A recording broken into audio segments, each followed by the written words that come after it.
বিসমিল্লাহির রহমানির রহিম। সুপ্রিয় শিক্ষার্থীবৃন্দ, সরকারি এমএম কলেজ যশোর এর অনলাইন ক্লাসে সবাইকে স্বাগত। আশা করি তোমরা সবাই ভালো আছো, সুস্থ আছো। তোমাদের সাথে রয়েছি আমি রহিমা খাতুন, প্রভাষক হিসাব বিজ্ঞান বিভাগ, সরকারি এমএম কলেজ যশোর।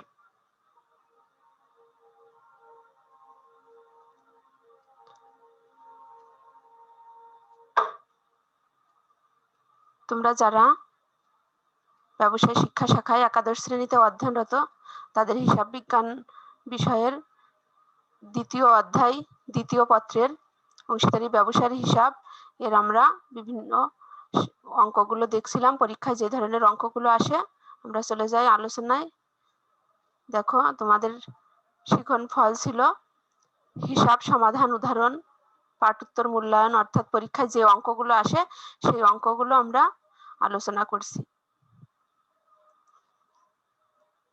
এখন আজকে দেখো যে কিছু ক্রিয়েটিভ তোমাদের প্র্যাকটিস, সলিউশন, এক্সাম্পল এগুলো আছে।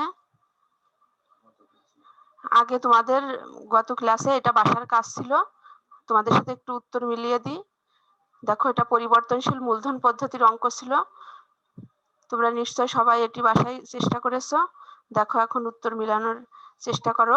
সাদি, লোটাস ও আবিদ 2012 সালের 1 জানুয়ারি তারিখে একটি অংশীদারি কারবার গঠন করে, অর্থাৎ 2012 সালের 1 জানুয়ারি সর্বপ্রথম এই অংশীদারি কারবার গঠন করে 3 জন অংশীদার।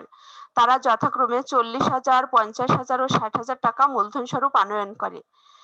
তারা 3 জন তাদের চুক্তি অনুযায়ী মূলধন আনয়ন করে। চুক্তিপত্র অনুযায়ী বন্টনযোগ্য মুনাফা তাদের মধ্যে 3:3:4 অনুপাতে বন্টিত হবে, অর্থাৎ 3 জন এই অনুপাতে মুনাফা বন্টন করে নিবে। সাদি সার্বক্ষণিক দায়িত্ব পালনের জন্য কারবার হতে প্রতি মাসে 400 টাকা বেতন পাবে, যা তিনি হিসাবকালের শেষ পর্যন্ত উত্তোলন করেননি। অর্থাৎ তুমি এখন তোমাকে হিসাবভুক্ত করতে হবে। চুক্তিপত্রে মূলধনের উপর বার্ষিক 6% সুদ ধরার ব্যবস্থা রয়েছে, কিন্তু উত্তোলনের উপর কোনো সুদ ধার্য করা যাবে না। অর্থাৎ মূলধনের উপর 6% সুদ ধার্য করতে হবে, কিন্তু উত্তোলনের উপর সুদ ধরতে হবে না। 2012 সালের 31শে ডিসেম্বর পর্যন্ত সাদি, লোটাস ও আবিদের মোট উত্তোলনের পরিমাণ ছিল যথাক্রমে 2,000 টাকা ও 1,600 টাকা এবং 2,200 টাকা। তাহলে 3 জনের উত্তোলনের পরিমাণ দিয়ে আছে।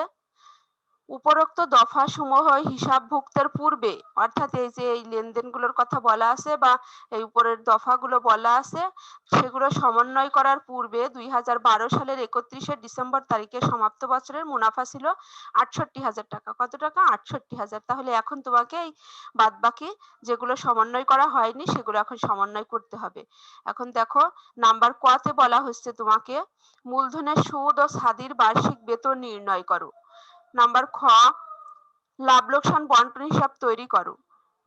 নাম্বার গ, মুনাফার অংশ সাদি 16,260 টাকা এবং আবিদ 21,680 টাকা ধরে সাদি ও আবিদের মূলধন হিসাব তৈরি করতে, অর্থাৎ এখানে 3 জন যে অংশীদার আছে তার মধ্যে থেকে 2 জন অংশীদারকে নিয়ে মূলধন হিসাব তৈরি করতে বলা হলো।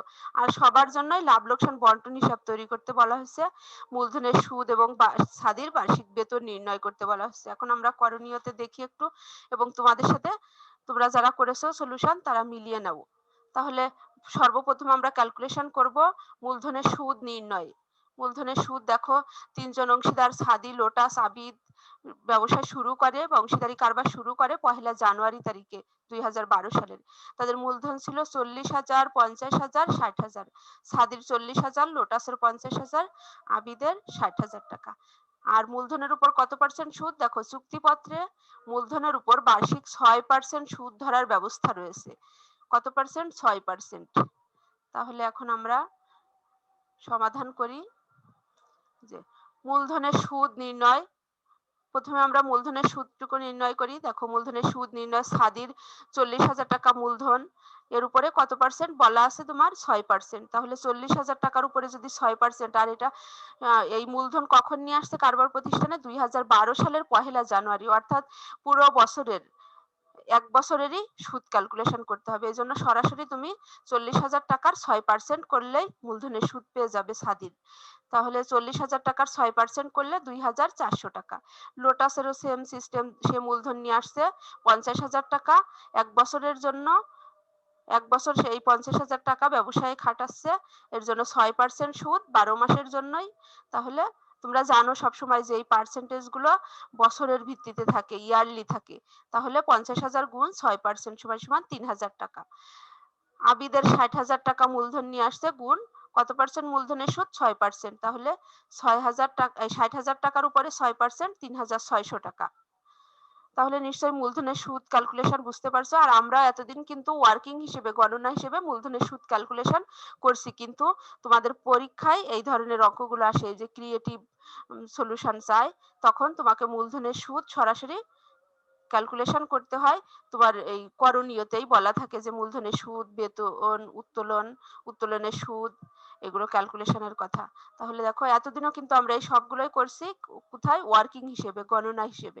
তারপরে দেখো এখানে আরেকটি বিষয় বলা আছে, স্বাধীর বার্ষিক বেতন নির্ণয় করো।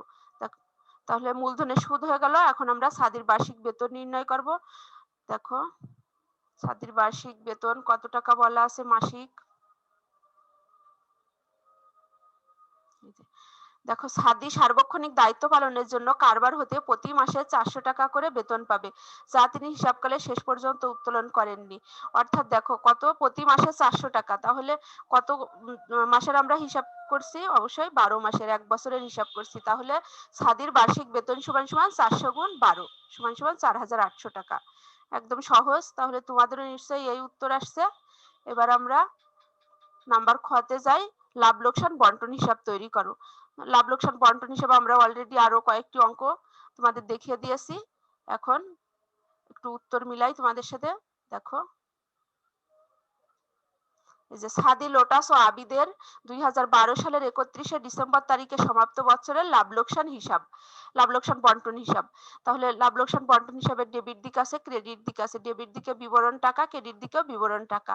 এখন লাভ লোকসান হিসাব থেকে তুমি এই যে এটা আমরা প্রস্তুত করছি লাভ লোকসান বন্টন হিসাব, আর আমরা লাভ লোকসান হিসাব থেকে কি নিয়ে আসছি? নিট লাভ স্থানান্তরিত হয়েছে। কত টাকা বলা আছে তোমার? দেখো এই যে এই লেনদেনগুলো সমন্বয় সাধন বা উপরের দফাগুলো হিসাবভুক্তির পূর্বে 2012 সালের 31শে ডিসেম্বর তারিখে সমাপ্ত বছরে মুনাফা ছিল 68,000। তাহলে আমরা মুনাফা পেলাম কত? 68,000। লাভ লোকসান হিসাব থেকে আমরা নিট লাভ কত পেলাম? 68,000 টাকা। এবার আমরা আর কি কি যাবে এই পাশে? তোমরা জানো যে উত্তোলনের সুদ যায় ক্রেডিট দিকে, কিন্তু এই অঙ্কে বলা আছে উত্তোলনের সুদ ধার্য করতে হবে না, মূলধনের সুদ ধার্য করতে হবে। মূলধনের সুদ অংশীদারি কারবারের জন্য ব্যয়, এর জন্য ডেবিটে আসে, ডেবিট দিকে আসে। তাহলে আমরা মূলধনের সুদ কিন্তু অলরেডি আগে ক্যালকুলেশন করে ফেললাম। এই যে মূলধনের সুদ নির্ণয় করলাম কত টাকা? সাদির 2,400 টাকা, লোটাসের 3,000 টাকা, আবিদের 3,600 টাকা। তাহলে এটার আমরা পোস্টিং দেই। এখন এটা কোথায় যাবে? অংশীদারদের মূলধন হিসাবে। ব্র্যাকেটে আমরা লিখে দিব মূলধনের সুদ। সাদির 2,400 টাকা, লোটাসের 3,000 টাকা, আবিদের 3,600 টাকা। যোগ করলে মোট যোগফল 9,000 টাকা। আবার দেখো আর ডেবিট দিকে কি আসে? বেতন। বেতন ও অংশীদারি কারবারের ব্যয়, তাহলে ডেবিট দিকে যাবে। তাহলে এখানে দেখো আগেরটি লিখছি যে অংশীদারদের মূলধন হিসাব, এখানে আমরা লিখবো সাদির মূলধন হিসাব। কারণ তোমরা দেখছো এই অঙ্কে যে বেতন সবার নাই, তাহলে শুধুমাত্র সাদির মূলধনে যাবে, এজন্য সাদির মূলধন হিসাব ব্র্যাকেটে বেতন। বেতন আমরা অলরেডি ক্যালকুলেশন করে ফেলছি ওয়ার্কিং নাম্বার, ওয়ার্কিং না, করণীয় নাম্বার কতে। তাহলে দেখো কত টাকা? 4,800 টাকা। তাহলে সাদির মূলধন হিসাব ব্র্যাকেটে বেতন লিখে দিয়ে কত টাকা? 4,800 টাকা। আর কোনো লেনদেন নাই এখানে বসানোর মতো। তাহলে আমরা এখন ডেবিট ক্রেডিট যোগ বিয়োগ করি। দেখো ক্রেডিট সাইড বড়, 68,000 যোগ করলাম, টেনে নিয়ে আসলাম ডেবিট দিকে 68,000, মাইনাস করলাম 9,000, মাইনাস করলাম 4,800, থাকলো 54,200 টাকা। এখন আমরা এই 54,200 টাকা আমরা কি অনুপাতে বন্টন করব? বলাই আছে অংশীদারদের। দেখো কত অনুপাতে বন্টন করার কথা বলা আছে মুনাফা। এই যে দেখো চুক্তিপত্র অনুযায়ী বন্টনযোগ্য মুনাফা, এই যে টাকা আমরা পেলাম এটা বন্টনযোগ্য মুনাফা। বন্টনযোগ্য মুনাফা তাদের মধ্যে 3:3:4 অনুপাতে বন্টিত হবে। কত? 3:3 ইস্টু 4, তাহলে আমরা 54,200 টাকা পেয়ে গেলাম। আমরা এই যে অংশীদারদের মুনাফা বন্টন একটা গণনা বা ওয়ার্কিং এর মাধ্যমে করি। দেখো সাদির 54,200 টাকা আমরা বন্টনযোগ্য মুনাফা কত পেলাম? 54,200 টাকা। সাদির 54,200 গুণ কত কত অনুপাত বলা আছে? 3:3:4। তাহলে গুণ 3 ভাগ কত হবে? 3 + 3 + 4। তাহলে 3 + 3 6 আর 4 10। ভাগ হবে 10 দিয়ে, আর যেহেতু সাদির অনুপাত 3 গুণ হবে 3 দিয়ে। তাহলে 54,200 গুণ 3 ভাগ 10 সমান 16,260 টাকা। তারপর লোটাসের বন্টনযোগ্য মুনাফা 54,200 গুণ সাদির অনুপাত 3 ভাগ হবে মোট এই অনুপাতগুলোর যোগফল দিয়ে ভাগ 10 সমান সমান 16,260 টাকা। আবিদেরও 54,200 টাকা বন্টনযোগ্য মুনাফা গুণ আবিদের মুনাফার অনুপাত 4 ভাগ 10 সমান সমান 21,680 টাকা। তাহলে 16,260 টাকা সাদির, লোটাসের 16,260 টাকা আর আবিদের 21,680 টাকা। এখন আমরা পোস্টিং দেই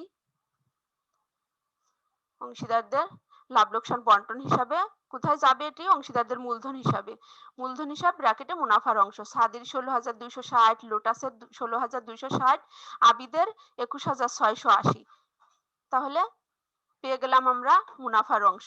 এখন আমার নাম্বার গ, করণীয় নাম্বার গ বলা আছে, দেখো মুনাফার অংশ সাদি 16,260 টাকা এবং আবিদ 21,680 টাকা ধরে সাদি ও আবিদের মূলধন হিসাব তৈরি করো।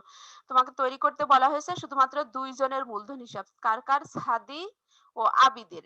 তাহলে আমরা অংশীদারদের মূলধন হিসাব, ডেবিট সাইড আছে, ক্রেডিট সাইড আছে। এখন আমরা ডেবিটে তারিখ বিবরণ, টাকার পরিমাণ সাদির এবং আবিদের। ক্রেডিট দিকেও তারিখ বিবরণ, টাকার পরিমাণ সাদি, আবিদ। লোটাস হবে না, কারণ আমাকে বলাই হয়েছে। এমনি আমরা নরমালে করতাম যে লোটাসের হিসাবও তিনজন অংশীদারের হিসাব করতাম, কিন্তু এখানে বলা আছে সাদি আর আবিদেরটা করো, এজন্য আমরা এই দুইটাই করব। তাহলে দেখো 2012 সালের এই অঙ্কে কিন্তু কোনো মূলধনের কোনো উদ্বৃত্ত ছিল না। তারা নতুন করে 2012 সালের 1 জানুয়ারি তারিখে এই অংশীদারি কারবার শুরু করে, এজন্য নগদ হিসেবে তারা মূলধন বিনিয়োগ করে। এজন্য আমরা জানুয়ারির 1 তারিখ 2012 সালের জানুয়ারির 1 কি লিখলাম? নগদান হিসাব ক্রেডিট দিকে লিখলাম। কেন ক্রেডিট দিকে লিখলাম? তোমরা জানো যে যখন কোনো অংশীদার মূলধন নিয়ে আসে তখন জার্নাল কি হয়? অংশীদাররা মূলধন নিয়ে আসলে নগদান হিসাব ডেবিট আর সেই অংশীদারের মূলধন হিসাব ক্রেডিট। তাহলে আমরা এখন যেহেতু অংশীদারদের মূলধন হিসাব করছি, তাহলে নগদান হিসাব ডেবিট, এখন ক্রেডিট দিকে পোস্টিং দেব। ক্রেডিট দিকে পোস্টিং সাদির 40,000 টাকা আর আবিদ নিয়ে আসছে কত? 60,000 টাকা। আর আমরা লাভ লোকসান বন্টন হিসাব থেকে ডিসেম্বর 31-এ কি কি পেলাম? মূলধনের সুদ ছিল ডেবিট দিকে। তোমরা জানো যে লাভ লোকসান বন্টন হিসাবে ডেবিট দিকের আইটেম গুলো মূলধন হিসাবের ক্রেডিট দিকে যায়। তাহলে ডেবিট দিকে কি কি ছিল? মূলধনের সুদ ছিল, বেতন ছিল এবং মুনাফার অংশ ছিল। তাহলে মূলধনের সুদ দেখো সাদির কত টাকা? 2,400 টাকা। আবিদের কত? 3,600 টাকা। আবার বেতন দেখো, বেতন শুধুমাত্র সাদির ছিল 4,800 টাকা। মুনাফা, মুনাফা তোমাকে বলে দিয়েছে যে সাদির 16,260 টাকা এবং আবিদের 21,680 টাকা ধরে এই মূলধন হিসাব প্রস্তুত করো। তাহলে মুনাফার অংশও আমরা পেয়ে গেলাম। আরেকটি বিষয় এখানে যাবে যে উত্তোলন। উত্তোলনের উপর কোনো সুদ ছিল না, কিন্তু অবশ্যই উত্তোলন হিসাব তোমাকেও মূলধন হিসাবে রাখতে হবে, পোস্টিং দিতে হবে। দেখো এখানে বলা ছিল যে 2012 সালের 31শে ডিসেম্বর পর্যন্ত সাদি, লোটাস ও আবিদের মোট উত্তোলনের পরিমাণ ছিল 2,000 টাকা, 1,600 টাকা এবং 2,200 টাকা। আমরা যেহেতু এখন করছি কার? সাদির আর আবিদের, তাহলে আমরা এদের দুইজনেরটা কাজে লাগাবো, 2,000 টাকা আর 2,200 টাকা। তাহলে আমরা মূলধন হিসাবে কবে এটা? ডিসেম্বর 31, 2012 সালের ডিসেম্বর 31 উত্তোলন হিসাব সাদির 2,000 টাকা, আবিদের 2,200 টাকা। তাহলে দেখো ক্রেডিট সাইড বড়, আমরা ক্রেডিট সাইড আগে যোগ করি। সাদির 40,000 যোগ 2,400 যোগ 4,800 যোগ 16,260 যোগ করলে দেখো 63,480 টাকা, 460 টাকা। এই যোগফল টেনে নিয়ে আসলাম ডেবিট দিকে, 63,460 টাকা মাইনাস করলাম 2,000 টাকা। তাহলে ব্যালেন্স সিডি ডিসেম্বর 31-এ দাঁড়ালো 61,460 টাকা। আবার ক্রেডিট দিকে আবিদের দেখো 60,000 টাকা যোগ 3,600 টাকা যোগ 21,680 টাকা যোগ করলে দেখো 85,280 টাকা। 85,280 টাকা ডেবিট দিকে যোগফল টেনে নিয়ে আসলাম, মাইনাস করলাম 2,200, তাহলে ব্যালেন্স সিডি পেয়ে গেলাম 83,080 টাকা। নিশ্চয়ই বুঝতে পারছো। আর 2013 সালের 1 জানুয়ারি তারিখে ব্যালেন্স বিডি করে দিলাম। এই যে সিডির অ্যামাউন্ট 61,460 টাকা সাদির আর 83,080 টাকা আবিদের। ক্লিয়ার? এইবার আমরা তারপরে একটি অঙ্ক দেখি। এটিও পরিবর্তনশীল মূলধন পদ্ধতিতে 2012 সালের জানুয়ারির 1 তারিখে করিম ও খলিল নিম্নলিখিত শর্ত সাপেক্ষে একটি অংশীদারি কারবার আরম্ভ করে। করিম 3 লক্ষ টাকা এবং খলিল 2 লক্ষ টাকা মূলধন স্বরূপ আনয়ন করে কারবারে। করিম তার মূলধন ছাড়াও, করিম 3 লক্ষ টাকা মূলধন আনলো, খলিল 2 লক্ষ টাকা মূলধন আনলো। করিম তার মূলধন ছাড়াও 1 লক্ষ টাকা কারবারের ঋণ স্বরূপ প্রদান করলো। করিম ও খলিল প্রতি মাসে যথাক্রমে 5,000 টাকা ও 6,000 টাকা করে বেতন পাবে, অর্থাৎ দুইজন অংশীদারি বেতন পাবে, একজন 5,000 একজন 6,000। কারবারের লাভ অংশীদারদের মূলধন অনুপাতে বন্টিত হবে। কি অনুপাতে? লাভ অংশীদারদের মূলধন অনুপাতে। মূলধন কত আছে? 3 লক্ষ আর 2 লক্ষ, তাহলে 3:2 অনুপাত পেয়ে গেলাম আমরা। বার্ষিক 5% হার সুদে করিম ও খলিল কারবার হতে প্রত্যেক মাসের শেষ তারিখে যথাক্রমে 8,000 টাকা ও 6,000 টাকা উত্তোলন করে, অর্থাৎ উত্তোলনের উপর সুদ কত? 5%।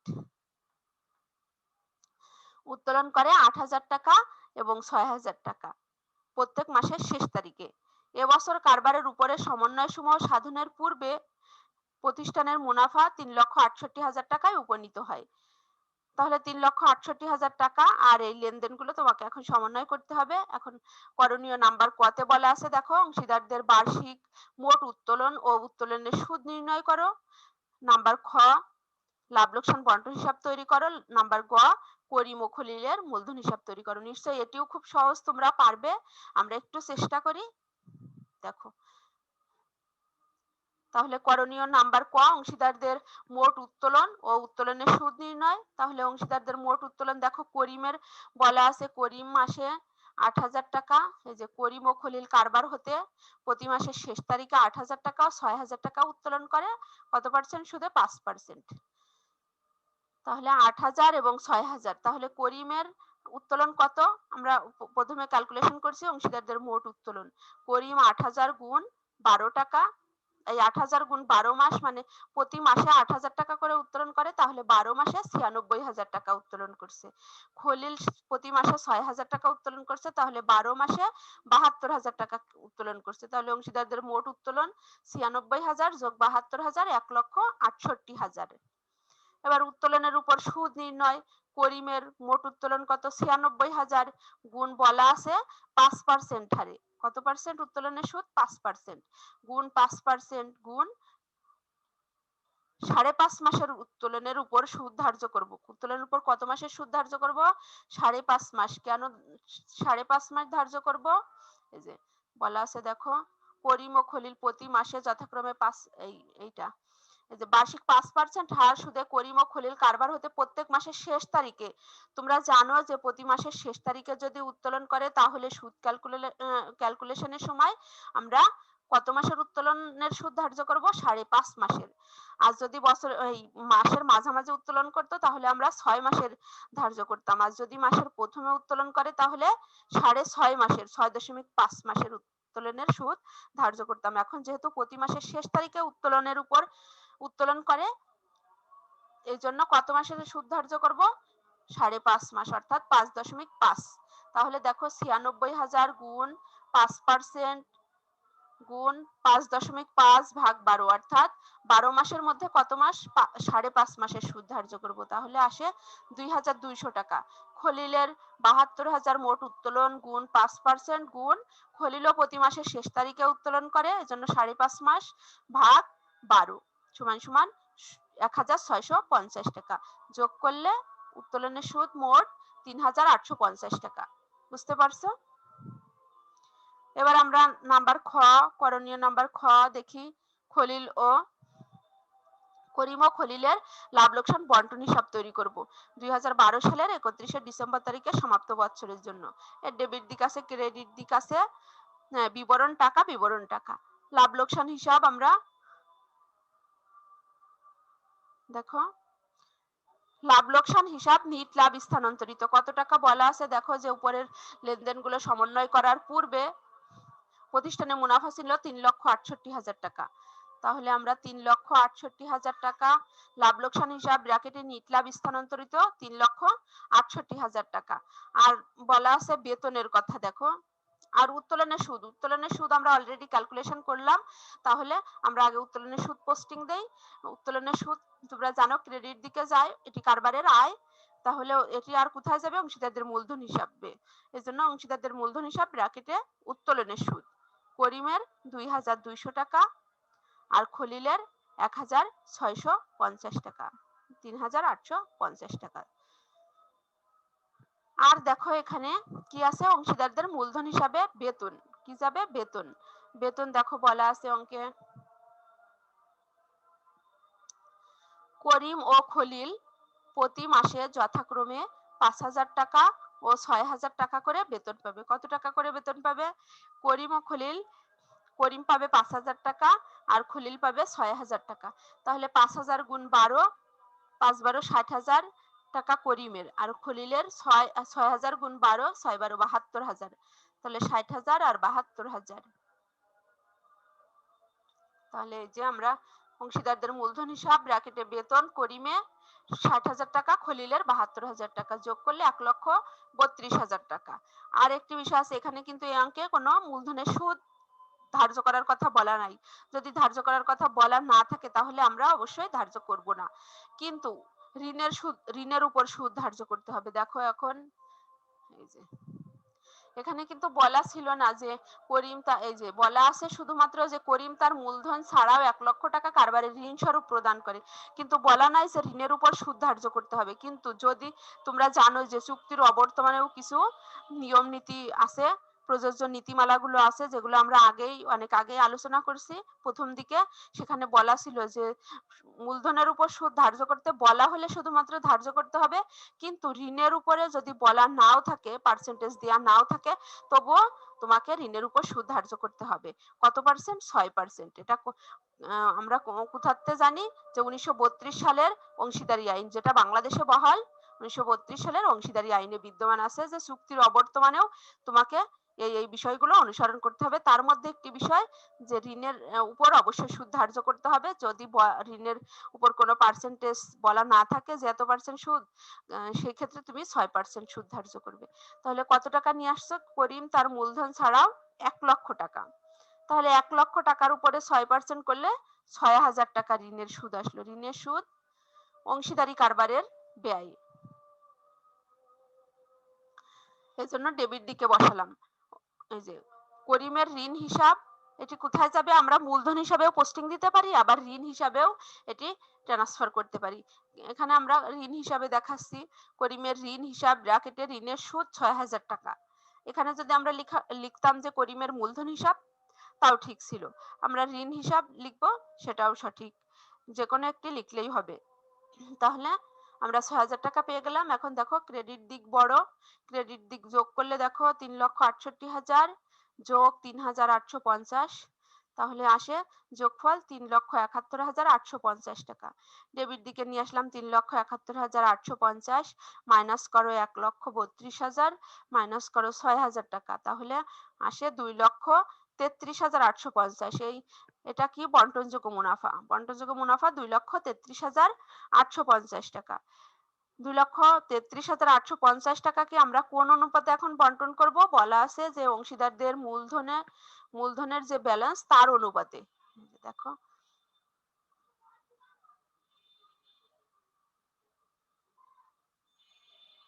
এই যে কারবারের লাভ অংশীদারদের মূলধন অনুপাতে বন্টিত হবে। কোন অনুপাতে? মূলধন অনুপাতে। মূলধন কত আছে? করিমের 3 লক্ষ টাকা, খলিলের 2 লক্ষ টাকা। তাহলে অনুপাত কত দাঁড়ালো? 3:2। এই যে তোমার এখান থেকে 5টি শূন্য বাদ দাও, এখান থেকে 5টি শূন্য বাদ দাও, দিলে কত দাঁড়ালো? 3:2। তাহলে এই যে বন্টনযোগ্য মুনাফা আছে 2,33,850, এটা আমরা বন্টন করব 3:2 অনুপাতে। তাহলে 2,33,850 গুণ 3 ভাগ 5, 5 কেন দিলাম? 3 যোগ 2 5, অনুপাতগুলোর যোগফল। তাহলে 1,40,310 টাকা। আবার 2,33,850 গুণ 2 ভাগ 5 সমান সমান কত আসলো? 93,540 টাকা। এই যে বন্টনযোগ্য মুনাফার অংশ কোথায় যাবে? অংশীদারদের মূলধন হিসাবে করিমের এবং খলিলের। আর একটি করণীয় আছে নাম্বার গ, কি বলা আছে দেখো, করিম ও খলিলের মূলধন হিসাব তৈরি করো। আমরা অলরেডি আরো বেশ কয়েকটি অঙ্কেই মূলধন হিসাব প্রস্তুত করেছি, তারপরে একটু দেখি।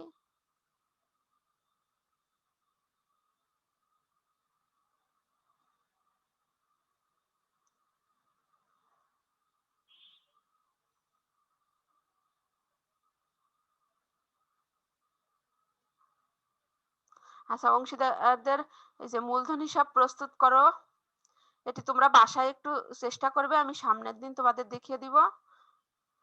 তোমরা সবাই পারবে, যেহেতু আমরা লাভ লোকসান বন্টন হিসাব অলরেডি তৈরি করে ফেলেছি। এখানে শুধু আছে দেখো, কারবার আরম্ভ করে অর্থাৎ নগদান হিসাবে 3 লক্ষ টাকা, 2 লক্ষ টাকা যাবে। আর এই যে লাভ লোকসান বন্টন হিসাব থেকে কোন কোন আইটেম গুলো যাবে, লাভ লোকসান বন্টনের ডেবিট দিকের আইটেম গুলো ক্রেডিট দিকে যাবে, আর ক্রেডিট দিকের আইটেম ডেবিট দিকে আসবে, আর সাথে উত্তোলনের পরিমাণ যোগ হবে।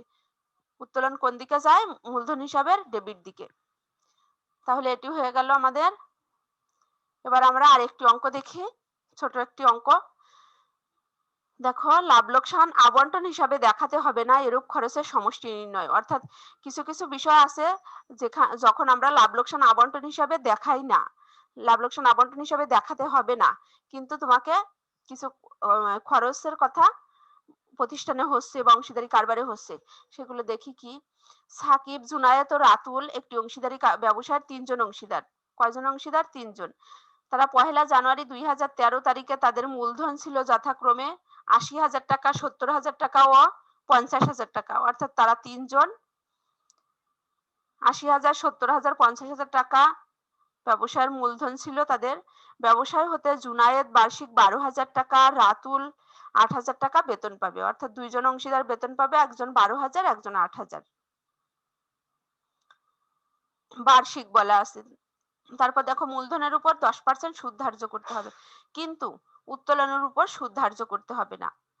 বন্টনযোগ্য মুনাফার 30,000 টাকা পর্যন্ত সাকিব 40%, জুনায়েদ 35% এবং রাতুল 25% করে পাবে। অর্থাৎ এই যে 30,000 টাকা কে কত পার্সেন্ট পাবে বলা আছে।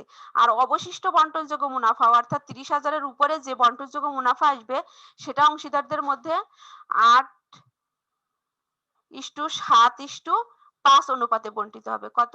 8:7:5 অনুপাতে বন্টিত হবে। বছরে প্রত্যেক অংশীদারি ব্যবসায় হতে 12,000 টাকা করে উত্তোলন করে। অর্থাৎ 3 জনের উত্তোলনের পরিমাণই এক একজন 12,000 করে। অংশীদারদের বেতন ডেবিট করার পর, এর আগেও তোমাদের একটি অঙ্কে এরকম ছিল প্রথম দিকে, অংশীদারদের বেতন ডেবিট করার পর কিন্তু অন্যান্য লেনদেনগুলো সমন্বয় সাধনের পূর্বে, অর্থাৎ বেতন কিন্তু এখানে হিসাবভুক্ত করা হয়ে গেছে, বেতন ডেবিট করা মানে বেতন হিসাবভুক্ত হয়ে গেছে, কিন্তু অন্যান্য সমন্বয়গুলো সাধন করার পূর্বে 2013 সালের 31 ডিসেম্বর তারিখে সমাপ্ত বছরের জন্য মুনাফা 70,000 টাকা উপনীত হলো। কত টাকা হলো? মুনাফা 70,000 টাকা। এখন তোমাকে করতে হবে, কতে বলা আছে লাভ লোকসান আবন্টন হিসাবে দেখাতে হবে না এরূপ খরচের সমষ্টি নির্ণয় করো। অর্থাৎ তুমি লাভ লোকসান আবন্টন হিসাবে দেখাবে না এরূপ খরচের সমষ্টি বা যোগফল কত। নাম্বার খতে বলা আছে লাভ লোকসান আবন্টন হিসাব প্রস্তুত করো। নাম্বার গ, মুনাফার অংশ সাকিব 20,000 টাকা, জুনায়েদ 17,500 টাকা ধরে তাদের মূলধন হিসাব প্রস্তুত করো। তাহলে এখন আমরা করণীয় নাম্বার ক দেখি। ক, লাভ লোকসান আবন্টন হিসাবে দেখাতে হবে না এরূপ খরচের সমষ্টি নির্ণয় প্রথমে। তাহলে আমরা এই মুহূর্তে কোনটি দেখাচ্ছি না, লাভ লোকসান আবন্টন হিসাবে দেখাবো না। তোমরা নিশ্চয়ই বুঝতে পারছো যে যেহেতু বলা আছে যে বেতন ডেবিট করার পর আর অন্যান্য খরচ বা অন্যান্য বিষয়গুলো সমন্বয় করার পূর্বে। তাহলে বেতন ডেবিট করা হয়েছে, এখন আর বেতন আমার নতুন করে লাভ লোকসান আবন্টন হিসাবে দেখাতে হবে না, অর্থাৎ বেতন লাভ লোকসান হিসাবে ডেবিট করা আছে। তাহলে আমি আবন্টন হিসাবে লাভ লোকসান আবন্টন হিসাবে আবার নতুন করে দেখাবো না, দেখানোর দরকার নাই বা দেখাতে হবে না। এই জন্য আমরা এই বেতনের দুইজনের বেতন যোগ করলে এই খরচের সমষ্টি আমরা পেয়ে যাব। বেতন দেখো, জুনায়েতের 12,000 টাকা, রাতুলের 8,000 টাকা, যোগ করলে 20,000 টাকা, অর্থাৎ এরূপ খরচের সমষ্টি বা যোগফল হলো 20,000 টাকা। কত সহজ, কিন্তু যদি তোমাদের পরীক্ষায় আসে তখন ভাববে যে কি কোন অ্যামাউন্ট ক্যালকুলেশন করতে বলছে, আমরা বুঝতেই পারছি না। এজন্য তোমাদের সাথে একটু আলোচনা করি এই বিষয়গুলো নিয়ে। অর্থাৎ এই টাইপের প্রশ্নই কিন্তু তোমাদের আসে, সৃজনশীল টাইপের প্রশ্ন, ক্রিয়েটিভ প্রশ্ন। তারপর দেখো লাভ লোকসান নাম্বার খ, লাভ লোকসান আবন্টন হিসাব প্রস্তুত করো। কার? সাকিব, জুনায়েত ও রাতুলের লাভ লোকসান বন্টন হিসাব বা আবন্টন হিসাব 2013 সালের 31 ডিসেম্বর তারিখের সমাপ্ত বছরের জন্য। ডেবিট দিক আছে, ক্রেডিট দিক আছে। ডেবিটে বিবরণ টাকা, ক্রেডিট দিকেও বিবরণ টাকা। ক্রেডিট দিকে সর্বপ্রথম লাভ লোকসান হিসাব, ব্র্যাকেটে লিখে দাও নিট লাভ স্থানান্তরিত কত টাকা, 70,000 টাকা।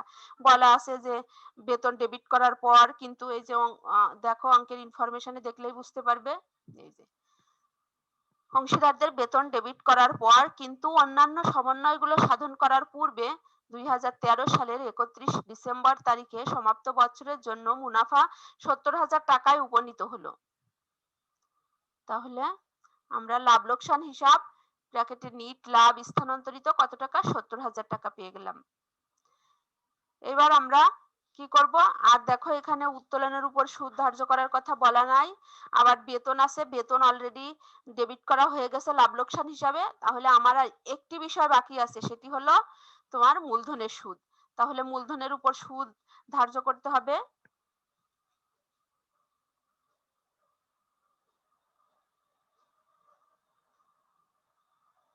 আচ্ছা, মূলধনের সুদ আমরা দেখি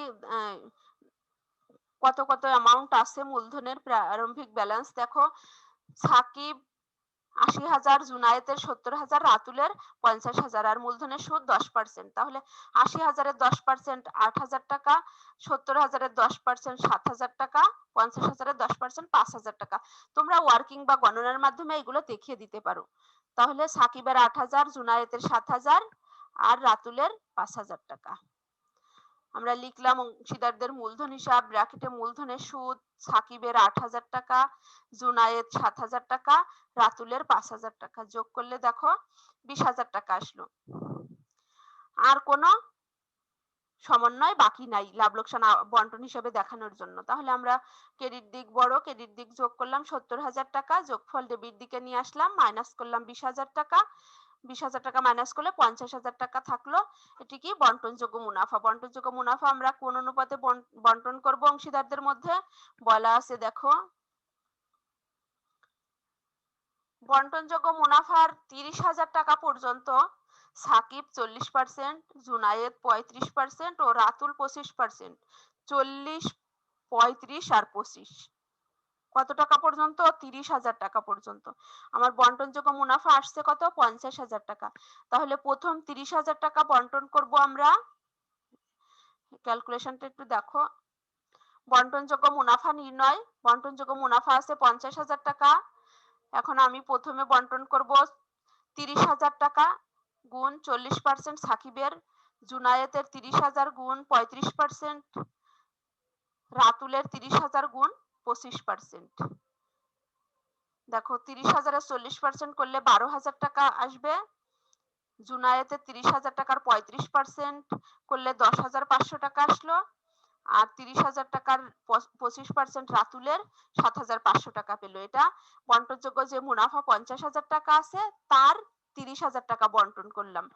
আর কত আছে দেখো, আর বাকি থাকে কত, 50,000 টাকার 30,000 বন্টন অলরেডি করলাম 40%:30% আর 25% অনুপাতে।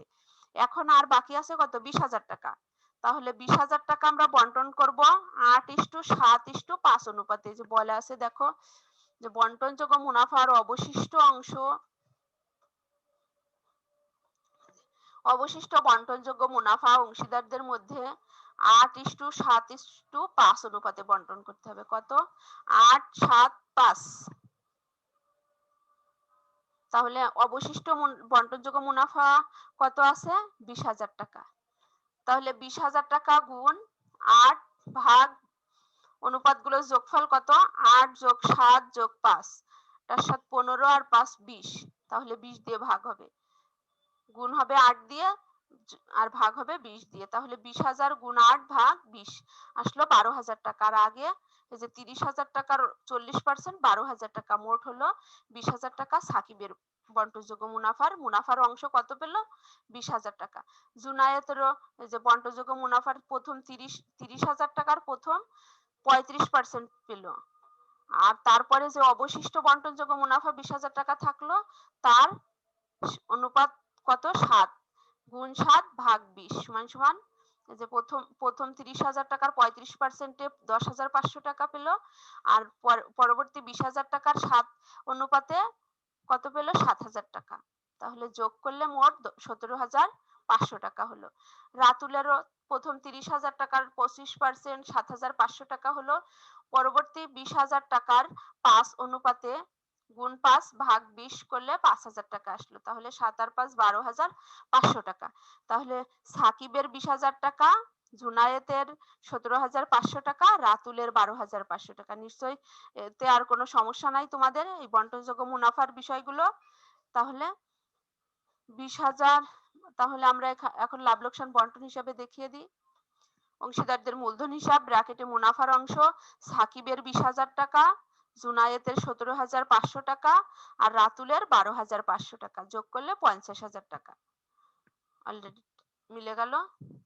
এখন আমরা নাম্বার গোয়া, করণীয় নাম্বার গোয়া কি বলা ছিল দেখি।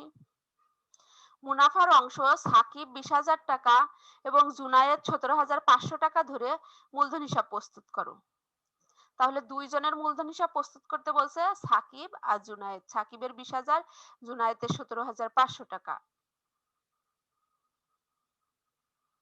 তাহলে আমরা এখন এই যে মুনাফার অংশ সাকিবের 20,000 টাকা আর জুনায়েদের 17,500 টাকা ধরে মূলধন হিসাব প্রস্তুত করছি। সাকিব ও জুনায়েদের মূলধন হিসাব ডেবিট দিক, ক্রেডিট দিক, ডেবিট দিকে তারিখ বিবরণ, এই যে জাবেদা পৃষ্ঠা আমরা দিলেও পারি, না দিলেও হবে, সমস্যা নাই। পরিমাণ সাকিব জুনায়েদের টাকা, তারিখ বিবরণ জাবেদা পৃষ্ঠা, পরিমাণ টাকার পরিমাণ সাকিবের জুনায়েদের। 2013 সালের 1 জানুয়ারিতে তাদের ব্যালেন্স ছিল, মূলধন হিসাবের ব্যালেন্স বা উদ্বৃত্ত ছিল ব্যালেন্স বিডি, যেটা 80,000 টাকা সাকিবের, জুনায়েদের 70,000 টাকা। আর লাভ লোকসান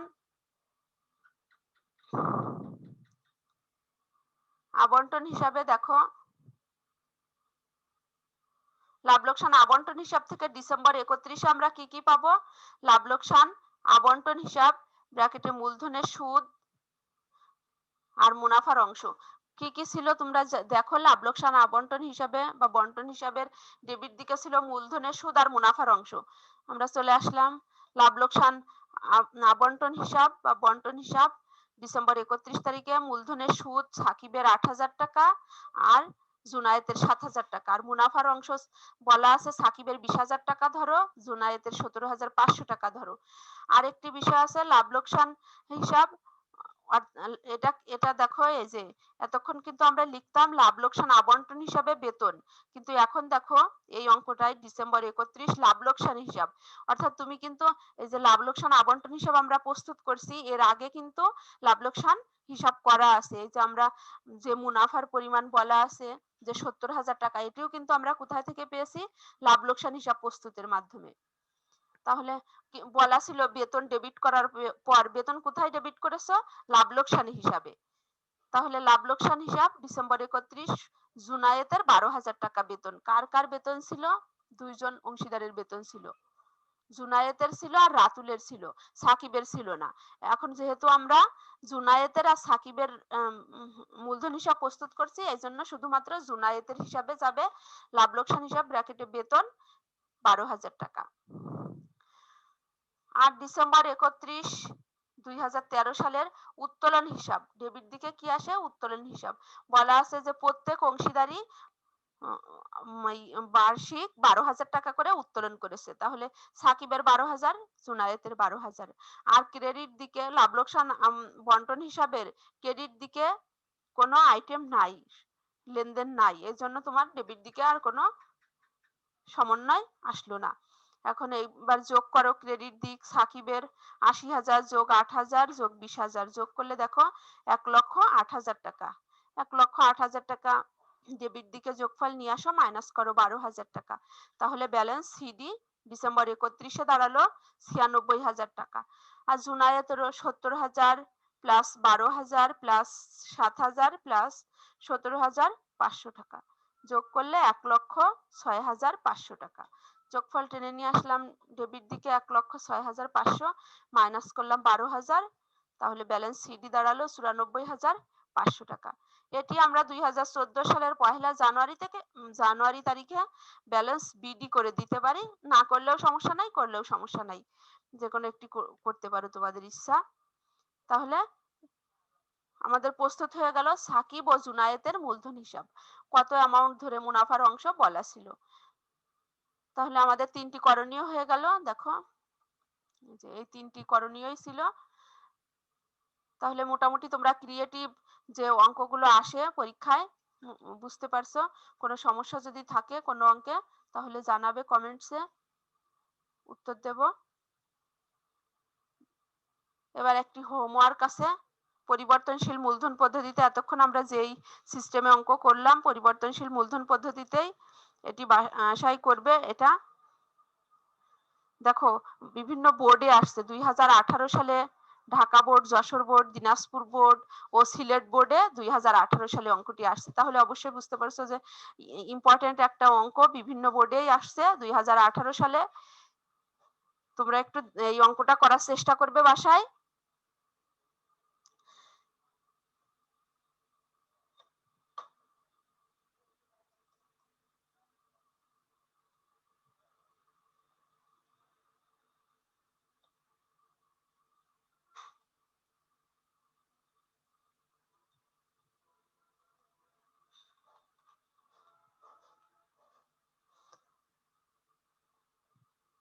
তাহলে এতক্ষণ আমার সাথে থাকার জন্য ধন্যবাদ সবাইকে।